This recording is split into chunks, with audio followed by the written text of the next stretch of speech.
Hi ആൾ, earnest അക്കാഡമിയുടെ മറ്റൊരു വീഡിയോയിലേക്ക് സ്വാഗതം.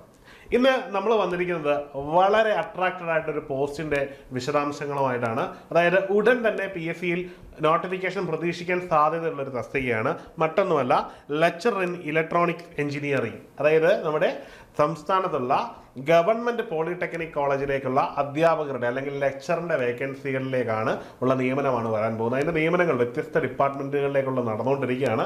ഇനി ഉടൻ വരാൻ പോകും എന്ന് നമ്മൾ പ്രതീക്ഷിക്കുന്നത് ഇലക്ട്രോണിക്സ് എന്ന് പറയുന്ന ഒരു വിഷയത്തിലേക്കാണ്. അതായത് കാലഘട്ടത്തിൽ ഏറ്റവും കൂടുതൽ റെലവൻ്റ് ആയിരിക്കുന്ന ഒരു സബ്ജക്റ്റാണ് ഇലക്ട്രോണിക്സ്. അതുകൊണ്ട് തന്നെ ഇലക്ട്രോണിക്സിന് അനന്തമായ സാധ്യതകളുണ്ട്. അതുകൊണ്ട് തന്നെ പുതിയ പുതിയ വേക്കൻസികൾ ഈ മേഖലകളിൽ ഉണ്ടാകാനും നിലവിലെ കോളേജുകളിൽ തന്നെ പുതിയ ഡിപ്പാർട്ട്മെന്റുകൾ ഒറിജിനേറ്റ് ചെയ്യാനും പുതിയ കോളേജുകൾ ഇതിനു വേണ്ടി തന്നെ തുടങ്ങാനും ഒക്കെ സാധ്യതകൾ കാണുന്നൊരു മേഖല ആയതുകൊണ്ട് തന്നെ അനന്തമായ സാധ്യതകളാണ് ഇവിടെ ഉള്ളത്. അതിൽ തന്നെ ഒരു ഗവൺമെന്റ് ജോലി ആഗ്രഹിക്കുന്ന ഒരാൾക്കും ഗവൺമെന്റ് ജോലിയിൽ തന്നെ ഏറെ ബഹുമാനം കിട്ടുന്ന ഒരു അധ്യാപനം ലക്ഷ്യം വെക്കുന്നവർക്കും അവരുടെ പഠനം തുടങ്ങേണ്ടുന്ന റൈറ്റ് ടൈമാണിത് എന്ന് എടുത്തു പറയാം. നമുക്കറിയാം, നമുക്കതിൻ്റെ വിശദമായ കാര്യങ്ങൾ എങ്ങനെ പഠിക്കണം ഏത് രീതിയിൽ എന്നൊക്കെ അറിയാം. പക്ഷെ എന്തുകൊണ്ട് ഇപ്പോൾ പഠിക്കണം എന്നുള്ളതിൻ്റെ കൃത്യമായിട്ടുള്ളൊരു വിവരണം നമുക്ക് ഡേറ്റകളുടെ അടിസ്ഥാനത്തിൽ മനസ്സിലാക്കാം. നമുക്ക് നോക്കാം ഓരോന്നായിട്ട്. ആദ്യമായിട്ട് നമ്മൾ ഈ എക്സാമിനേഷൻ എന്നാണ് നടന്നത് എന്നത് വളരെ പ്രധാനപ്പെട്ട പ്രസക്തമായൊരു ചോദ്യമാണ്. ഇതിൻ്റെ അവസാനം നടന്ന എക്സാമിനേഷൻ, അതിനുവേണ്ടി നോട്ടിഫിക്കേഷൻ വന്നത് 19/2019 എന്ന കാറ്റഗറി നമ്പറിൽ, അതായത് 2019 ഇതിന് നോട്ടിഫിക്കേഷൻ വരുന്നത്. ഇതിൻ്റെ എക്സാമിനേഷന് ശേഷം DOE തുടങ്ങുന്നത് 11/10/2022. അപ്പം സ്വാഭാവികമായിട്ടും ഈ ഒരു ഡേറ്റ് മുതൽ ഏതാണ്ട് 3 വർഷമാണ് ഈ പറയുന്ന നിലവിലെ ഈ ഒരു റാങ്ക് ലിസ്റ്റിൻ്റെ കാലാവധി എന്നുള്ളത് വളരെ പ്രധാനപ്പെട്ട ഒരു കാര്യമാണ്. അപ്പം അന്ന് ഈ പരീക്ഷയ്ക്ക് കട്ട് ഓഫ് മാർക്ക് വന്നത് 46.67 മാർക്കായിരുന്നു. കട്ട് ഓഫ് മാർക്ക് എപ്പോഴും പറയുന്ന പോലെ തന്നെ ജോലി കിട്ടാനുള്ള മാർക്കല്ല, റാങ്ക് ലിസ്റ്റ് ഉണ്ടാക്കാൻ വേണ്ടി PSC എടുക്കുന്ന ഒരു മാനദണ്ഡം മാത്രമാണ്. അന്നത്തെ മാക്സിമം മാർക്ക് എന്ന് പറയുന്നത് 67.33 ആയിരുന്നു ടെസ്റ്റിനുണ്ടായിരുന്നത്. ഇനി വരുന്ന പരീക്ഷകൾക്ക് ഇത് തന്നെ ആകണം കട്ട് ഓഫ് എന്നൊന്നുമില്ല. പരീക്ഷയുടെ ഡിഫിക്കൽറ്റി അനുസരിച്ചും ഒപ്പം തന്നെ ഉദ്യോഗാർത്ഥികളുടെ നിലവാരം അനുസരിച്ചും ഒക്കെ ഇത് മാറുകയും ഏറുകയും കുറയുകയും ഒക്കെ ചെയ്യാം. അതുകൊണ്ട് തന്നെ നന്നായിട്ട് പ്രിപ്പയർ ചെയ്യും. ഇതൊന്നും ആകരുത് നിങ്ങളുടെ മനസ്സിലെ സെറ്റ്.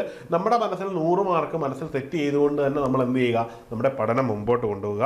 ഇനിയും ഈ ഒരു തസ്തികയിൽ അഡ്വൈസ് പോയത് 95 അഡ്വൈസ് പോയിട്ടുണ്ട് ഇതിനോടകം എന്നുള്ളതാണ്. മാത്രമല്ല ഈ ഒരു റാങ്ക് ലിസ്റ്റിന്റെ കാലാവധി കഴിഞ്ഞിട്ടുമില്ല. റാങ്ക് ലിസ്റ്റ് നിലവിൽ എക്സിസ്റ്റ് ചെയ്യുക കൂടിയാണ്. ഇനിയും ഇതിൻ്റെ മെയിൻ ലിസ്റ്റിൽ ഉൾപ്പെട്ടത് 129 കാൻഡിഡേറ്റ് കൂടിയായിരുന്നു. അപ്പം 129 പേര് ഉൾപ്പെട്ട ഈ റാങ്ക് ലിസ്റ്റിൽ നിന്ന് 95 പേർക്ക് അഡ്വൈസും പോയി. ഇനിയും ഈ റാങ്ക് ലിസ്റ്റിന് കാലാവധിയുമുണ്ട്.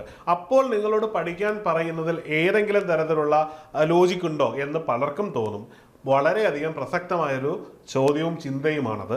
അതിൻ്റെ കാരണം നിലവിൽ PSC വളരെയധികം അഡ്വാൻസ്ഡ് ആയിരിക്കുന്നു. അതായത് നമ്മൾ ടെക്നിക്കൽ PSC എക്സാം എടുത്താലും മറിച്ച് മറ്റേതെങ്കിലും എക്സാം എടുത്താലും, ടെക്നിക്കൽ PSC ആണെങ്കിലും ജനറൽ PSC ആണെങ്കിലും ഇവയുടെയൊക്കെ ഒരു റാങ്ക് ലിസ്റ്റ് എടുക്കുമ്പോൾ കാണുന്ന ഒരു പുതിയ പ്രവണതയുണ്ട്. അതായത് ഇവയുടെ ഒന്നും റാങ്ക് ലിസ്റ്റിന്റെ കാലാവധി കറക്റ്റ് 3 വർഷമായിട്ട് PSC നിജപ്പെടുത്തുകയാണ്. മാത്രമല്ല റാങ്ക് ലിസ്റ്റ് തീരുന്നതിൻ്റെ അന്ന് തന്നെ പുതിയ റാങ്ക് ലിസ്റ്റ് നിലവിൽ വരികയും ചെയ്യുന്നു എന്നുള്ളതാണ് എല്ലാ എക്സാമുകളിലും കാണുന്നത്. അതായത് ജനറൽ എക്സാമുകളിലാണെങ്കിലും ടെക്നിക്കൽ എക്സാമുകളിലാണെങ്കിലും. അതായത് നിയമനത്തിന് കാൻഡിഡേറ്റിനെ ആവശ്യമായിട്ട് വരികയാണെങ്കിൽ പുതിയ എക്സാം തുടങ്ങി അവിടുന്ന് റിക്രൂട്ട്മെന്റ് ഒക്കെ നടത്തുന്ന ആ പഴയ കാലഘട്ടം മാറിയിട്ട് ലൈവായിട്ട് തന്നെ എപ്പോഴും റാങ്ക് ലിസ്റ്റ് മെയിൻറ്റെയിൻ ചെയ്തു പോകുന്ന രീതിയിലേക്ക് PSC മാറിയിരിക്കുന്നു. അതായത് സിസ്റ്റമാറ്റിക് ആയിട്ട് മാറിയിരിക്കുന്നു. ഇവിടെ നാം മനസ്സിലാക്കേണ്ട ഏറ്റവും പ്രധാനപ്പെട്ട ഒരു കാര്യം എന്ന് പറഞ്ഞു കഴിഞ്ഞാൽ, ഈ എക്സാമിനേഷൻ തുടങ്ങിയത്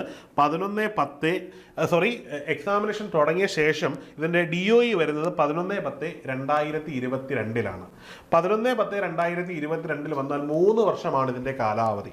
അതായത് 11/10/2025 ആകുമ്പോഴേക്കും നമുക്ക് എന്ത് കഴിയും, നിലവിലെ ഈ ഒരു റാങ്ക് ലിസ്റ്റിന് വാലിഡിറ്റി കഴിയും.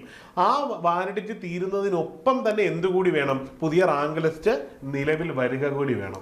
അപ്പോൾ ഈ ഒരു റാങ്ക് ലിസ്റ്റ് നിലവിൽ വരുന്ന സമയമാവുമ്പോഴേക്കും എന്ത് വേണം, PSCക്ക് പുതിയ റാങ്ക് ലിസ്റ്റ് പബ്ലിഷ് ചെയ്യണമെങ്കിൽ ഉടൻ തന്നെ ഈ അടുത്ത് തന്നെ വിത്തിൻ 6 മന്ത്സ് തന്നെ അവർക്ക് എന്ത് ചെയ്യണം, അവർക്ക് നോട്ടിഫിക്കേഷൻ ഇട്ട് എക്സാം നടത്തി എക്സാമിന് ശേഷം ഷോർട്ട് ലിസ്റ്റ് പബ്ലിഷ് ചെയ്ത് അതിൽ നിന്ന് റാങ്ക് ലിസ്റ്റും ക്രിയേറ്റ് ചെയ്ത് പുതിയ റാങ്ക് ലിസ്റ്റ് ഏതാണ്ട് 2011 മാസത്തിലേക്ക് എന്ത് ചെയ്യണം, ഡ്രാഫ്റ്റ് ചെയ്തെടുക്കേണ്ടുന്ന വലിയ ഉത്തരവാദിത്വം PSCക്കുണ്ട്.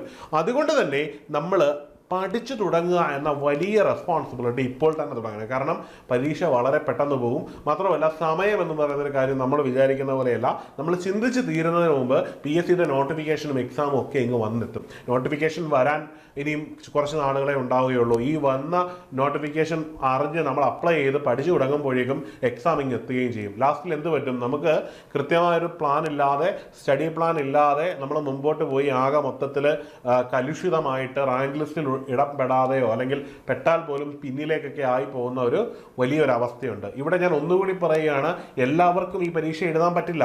BTech എക്സാമിനേഷനിൽ 60% മാർക്കുള്ളവർക്ക് മാത്രമേ ഈ പരീക്ഷ എഴുതാൻ പറ്റൂ. അതായത് 60% മാർക്ക് ഉള്ളവരെ സംബന്ധിച്ചിടത്തോളം അവിടെ തന്നെ ഒരു വലിയ സ്ക്രീനിങ് കഴിഞ്ഞ് വളരെ ചെറിയൊരു വിഭാഗമായിട്ട് മാത്രം നിങ്ങൾ കോമ്പീറ്റ് ചെയ്താൽ മതി എന്നുള്ളത് വളരെ പ്രധാനപ്പെട്ട കാര്യമാണ്. പക്ഷേ മറ്റൊരു കാര്യം കൂടിയുണ്ട്, ഈ 60% മാർക്കുള്ളവർ എന്ന് പറഞ്ഞാൽ നല്ല നിലവാരമുള്ള കാൻഡിഡേറ്റ് കൂടിയായിരിക്കും. അപ്പോൾ അവർക്കൊപ്പം നിങ്ങൾ മത്സരിച്ച് വിജയിക്കണമെങ്കിൽ കൃത്യമായിട്ടുള്ളൊരു സ്റ്റഡി പ്ലാൻ ഉണ്ടായിരിക്കണം. ആ ഒരു രീതിയിൽ നിങ്ങൾക്ക് മുന്നേറുവാൻ ഏണസ്റ്റ് അക്കാഡമിയെ സംബന്ധിച്ചിടത്തോളം നമ്മൾ വളരെ കൃത്യവും വ്യക്തവുമായ ഒരു ക്ലാസ്സുമായിട്ട് മുമ്പോട്ട് പോവുകയാണ്. നമ്മൾ ഇതുമായിട്ട് ബന്ധപ്പെട്ടൊരു വെബിനാർ ഉടൻ കണ്ടക്ട് ചെയ്യുന്നുണ്ടായിരിക്കും. അതിൻ്റെ ഡീറ്റെയിൽസ് നിങ്ങളെ അറിയിക്കുന്നതായിരിക്കും. അത് നിങ്ങൾ അറിയണമെങ്കിൽ ആ വെബിനാറുമായിട്ട് ബന്ധപ്പെട്ട എല്ലാ കാര്യങ്ങളും നിങ്ങൾക്ക് മനസ്സിലാകുന്നതിന് വേണ്ടി നിങ്ങൾ ജസ്റ്റ് താഴെയുള്ള ഗൂഗിൾ ഫോമിൽ നിങ്ങളുടെ ഡീറ്റെയിൽസ് ഒന്ന് ഫില്ല് ചെയ്ത് വിട്ടേക്കുക. നിങ്ങളെ കൃത്യമായിട്ട് നമ്മൾ ഇൻവൈറ്റ് ചെയ്യുന്നതാണ്. അത് കൂടാതെ തന്നെ എത്രയും പെട്ടെന്ന് നിങ്ങൾ എന്ത് ചെയ്യുക, ഏണസ്റ്റ് അക്കാഡമിയുടെ കോഴ്സിൽ ജോയിൻ ചെയ്യുക എന്നുള്ളതാണ്. നമ്മുടെ കോഴ്സിൻ്റെ പ്രത്യേകത അറിയാമല്ലോ. നമ്മുടെ കോഴ്സ് ലൈവ്+ റെക്കോർഡഡ് ക്ലാസ്സുകളാണ്.